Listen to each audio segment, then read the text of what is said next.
Now, most people, they have typically larger amounts of bad bacteria in their gut than good bacteria. And there's a couple of reasons why. So, excessive antibiotic use over time can accumulate, and that can really wipe out a lot of the good stuff.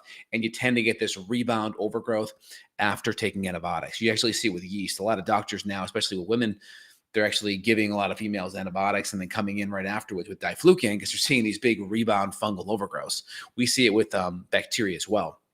And you'll get these rebounds of like Proteus, or Citrobacter, Klebsiella, Pseudomonas. These are kind of bad bacteria. You kind of see them in like the SIBO realm. Like SIBO is small intestinal bacterial overgrowth, where you have a lot of the bugs migrating up from the colon. You get this big rebound. You'll see it from antibiotics. You'll see it from excessive, my opinion, excessive conventional types of foods that have like pesticide residue, Roundup, glyphosate. This can really wipe out the gut microbiome and kind of bring it back, more bad stuff.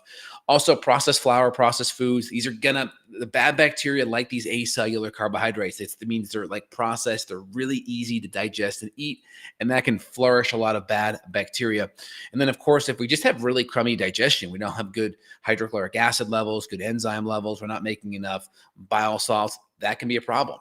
Right? That can make it harder for a breakdown of food. And then you can have a lot of this negative fermentation, a lot of the bad gases, right? The SIBO bacteria's hallmark is producing a lot of excess hydrogen, excess methane gases that can throw off motility, cause this imbalance in either excess diarrhea or excess constipation. Also, we can see problems with just not getting enough fermented food. A lot of people just have not, in their culture, of not getting enough fermented food, whether it's from like low sugar kombucha or fermented pickles or sauerkraut or kimchi. We just typically don't do enough of it. And so getting fermented food in can be a great way to supplement probiotics outside of just taking pills. Now, should you take probiotics? I've seen a lot of people that already have a lot of digestive issues take probiotics and they feel worse, right? They get brain fog, they get bloated, they get gassy. It can throw out their motility. Now, probiotics, if you look at the literature, there's a lot of good studies showing that they can help with inflammation.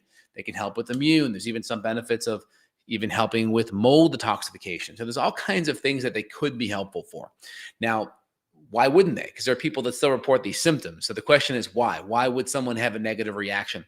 If you're generally healthy, I think you're going to do good with probiotics. I think it's good, especially if you're not willing to add fermented foods into your diet. Adding some probiotics in supplementally is a good thing.